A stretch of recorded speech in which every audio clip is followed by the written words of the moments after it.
കുഴപ്പമില്ല. നമ്മുടെ മറ്റേ സ്പീക്കറില്ല സൗണ്ട് ഉണ്ടാവും.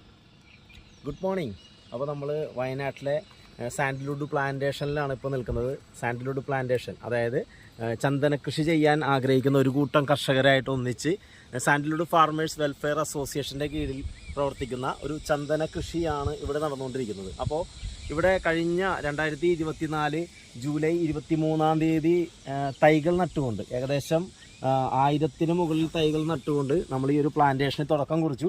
അപ്പോൾ ഇത് ഏകദേശം ഒരു 10 മാസം പിന്നിട്ടപ്പോൾ ഇതിൻ്റെ ഒരു വളർച്ചാ നിരക്കാണ് നിങ്ങൾക്ക് ഇവിടെ കാണാൻ പറ്റുക. ഇപ്പോൾ ഈ മരം തന്നെ, ഇപ്പോൾ ഞാനിവിടെ നിൽക്കുന്ന ഈ ഒരു മരം ഏകദേശം എന്നേക്കാൾ ഉയരത്തിൽ ഒരു 7 അടിയോളം ഹൈറ്റിലേക്ക് ഇത് വളർന്നു നിൽക്കുകയാണ്. 7 അടിക്ക് അടുത്ത് ഹൈറ്റിലേക്ക് എത്തി എന്നുള്ളതാണ് ഇതിൻ്റെ പ്രത്യേകത. ഇതിൻ്റെ ചൂടിൻ്റെ വണ്ണം നമുക്കൊന്ന് പ്രത്യേകം ഒന്ന് ശ്രദ്ധിക്കണം. കാരണം ഇത്രയും ഒരു വളർച്ചാ നിരക്ക് നമ്മൾ ഇവിടെ പ്ലാന്റേഷൻ വിസിറ്റ് ചെയ്തിട്ടും ഈ ഒരു 10 മാസം കൊണ്ടോ 1 വർഷം കൊണ്ടോ 2 വർഷം കൊണ്ടോ ഞാൻ കണ്ടിട്ടില്ല. അത്ഭുതപ്പെടുത്തിയ ഒരു വളർച്ചാ നിരക്കാണത്. അപ്പോൾ ഞാൻ ടേപ്പ് കൊണ്ടുവന്നിട്ടുണ്ട്. ജസ്റ്റ് നമുക്കൊന്ന് അളന്ന് നോക്കാം. നോക്കുമ്പോൾ ഇതിൻ്റെ ചുറ്റളവ് നമ്മൾ സെൻറ്റിമീറ്ററിൽ അളക്കുമ്പോൾ ഏകദേശം 13.5 സെൻറ്റിമീറ്ററോളം ഏകദേശം ഇത് വളർന്ന് നിൽക്കുക. 13.5 സെൻറ്റിമീറ്ററോളം കാണാൻ സാധിക്കുന്നുണ്ടെന്ന് വിചാരിക്കുന്നു അല്ലേ. 13.5 സെൻറ്റിമീറ്ററോളം ഇതിൻ്റെ ചുറ്റളവ് നല്ല സ്ട്രോങ് ആയിട്ട് നല്ല ആരോഗ്യത്തോടു കൂടി ഈ ഒരു ചന്ദനത്തൈ വളർന്നു നിൽക്കുകയാണ്.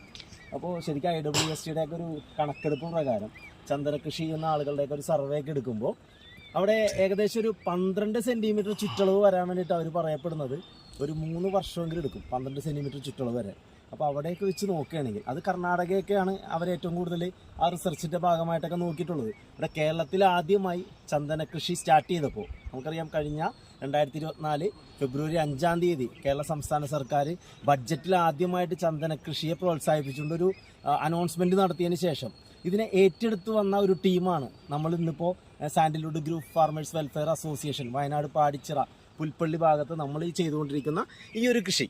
അപ്പോൾ ഇവിടെ ഇതുമായിട്ട് ബന്ധപ്പെട്ടുകൊണ്ട് നമ്മളിപ്പോൾ ഈ ഒരു പ്ലാന്റേഷൻ തന്നെ ഏകദേശം ഒരു 3.25 ഏക്കറിലാണ് ചെയ്യുന്നത്. തൊട്ടടുത്തൊരു 1 ചില്ലാൻ ഏക്കർ ഇതിൻ്റെ ഓപ്പോസിറ്റ് റോഡിന് ഓപ്പോസിറ്റ് നമ്മൾ ചെയ്യുന്നുണ്ട്. അപ്പോൾ ഇവിടെ നിന്ന് നമുക്ക് കിട്ടിയിരിക്കുന്ന ഒരു റിസൾട്ട് എന്ന് പറയുന്നത് IWSTയിൽ നിന്ന് ഞങ്ങൾക്ക് കിട്ടിയിരിക്കുന്ന ആ ഒരു റിസൾട്ടിനേക്കാൾ വളരെ കൂടുതൽ, അത് വളരെയധികം ഞങ്ങളെ സന്തോഷിപ്പിക്കുകയാണ്. കാരണം ഞങ്ങൾക്ക് ഒരുപാട് പ്രതീക്ഷകളാണ് ഇതിനകത്ത്. നമ്മൾ പ്രതീക്ഷിച്ചതെന്ന് വെച്ച് കഴിഞ്ഞാൽ ഒരു 10-15 വർഷത്തിനുള്ളിൽ ഇത് ഹാർവെസ്റ്റ് ചെയ്യുന്ന സമയത്ത് ഒരു 50 സെൻറ്റിമീറ്ററിന് മുകളിൽ ചുറ്റളവാണ് ഞങ്ങൾ പ്രതീക്ഷിച്ചെങ്കിൽ ഈ ഒരു കണക്ക് വെച്ച് നോക്കുകയാണെങ്കിൽ ഒരു 10 മാസം പ്രായമായിട്ടുള്ള ഈ ഒരു തൈക്ക് പോലും 13.5 സെൻറ്റിമീറ്ററോളം ചുറ്റളവ് വന്നിട്ടുണ്ടെങ്കിൽ തീർച്ചയായിട്ടും ഇതൊരു 2 വർഷത്തിനപ്പുറത്ത് പോകാൻ പോകുന്നത് 25-30 സെൻറ്റിമീറ്ററിലേക്കാണ്. ഇത് തന്നെയായിരിക്കും ഏകദേശം ഒരു 6 വർഷം ഹാർഡ് വുഡൊക്കെ സ്റ്റാർട്ട് ചെയ്യുന്നത് 3-4 വർഷങ്ങളൊക്കെ കഴിയുമ്പോൾ ഹാർഡ് വുഡ് ഫോർമേഷൻ സ്റ്റാർട്ട് ചെയ്യും. ഒരു 6-5 വർഷമൊക്കെ പിന്നിടുമ്പോൾ ഇത് ഏകദേശം നമ്മൾ വിചാരിച്ച 50 സെൻറ്റിമീറ്റർ 15 വർഷങ്ങൾക്ക് ശേഷം കിട്ടേണ്ട 50 സെൻറ്റിമീറ്റർ നിസ്സാര സമയം കൊണ്ട് ഒരു 6 വർഷത്തിനുള്ളിൽ ഇവിടെ കിട്ടും. ഇനി അതിൽ ബാക്കിയുള്ള സമയത്ത് ഹാർഡ് വുഡ് ഫോർമേഷൻ നടന്നാൽ തന്നെ ഏകദേശം ഒരു നമ്മൾ പ്രതീക്ഷിക്കുന്ന ഏകദേശം ഒരു 100 സെൻറ്റിമീറ്റർ വരെയൊക്കെ ചുറ്റളവാകാൻ പറ്റുന്ന മരങ്ങളെ പോലെ ഇവിടെ ഒരുപാട് ചന്ദന തൈകളാണ് ഇന്നിവിടെ നിൽക്കുന്നത്, വളർന്നു നിൽക്കുന്നത്. അപ്പോൾ ഒരുപാട് ചന്ദന കർഷകർക്ക് കേരളത്തിൽ ഇനിയും ചന്ദന കൃഷിയിൽ ഇൻവെസ്റ്റ് ചെയ്യാൻ താല്പര്യപ്പെടുന്ന ഒരുപാട് ആളുകളുണ്ട്. അവർക്ക് കിട്ടുന്ന ഫസ്റ്റ് എക്സ്പീരിയൻസ് ആണ് ഇന്നിപ്പോൾ കേരളത്തിൽ ആദ്യമായിട്ട് ആരംഭിച്ച സാൻഡൽവുഡ് ഫാർമേഴ്സ് വെൽഫെയർ അസോസിയേഷൻ്റെ കീഴിലുള്ള ഈ ഒരു ഗ്രൂപ്പ് ഫാമിങ്ങിൽ നിന്ന് കിട്ടുന്ന റിസൾട്ട്. വളരെ വലിയൊരു പ്രതീക്ഷയാണ് ചന്ദന കർഷകർക്ക് കിട്ടിക്കൊണ്ടിരിക്കുന്നത്. Okay, thank you. കൂടുതൽ